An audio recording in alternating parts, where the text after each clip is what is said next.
তারেক রহমান কিন্তু এই মাত্র কিন্তু মেঘনা ব্রিজ ক্রস করে কিন্তু মুন্সিগঞ্জের গজারিয়া কিন্তু উপস্থিত হয়েছেন। আমরা কিন্তু এখানে দেখছি যে তার যে গাড়িবহর বিআরটিসির যে গাড়িবহর সেই গাড়িবহরটি কিন্তু এই সড়কে কিন্তু আসলে এখানে এসেছে এবং তিনি হাত নাড়িয়ে এখানকার যে নেতাকর্মীদের কিন্তু আসলে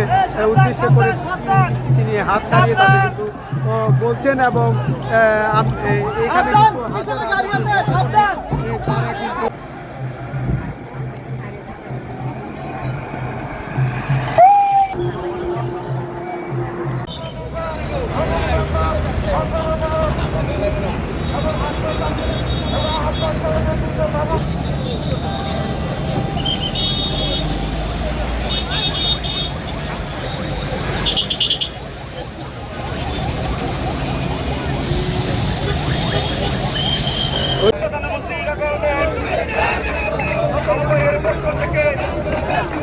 মুন্সিগঞ্জের পক্ষ থেকে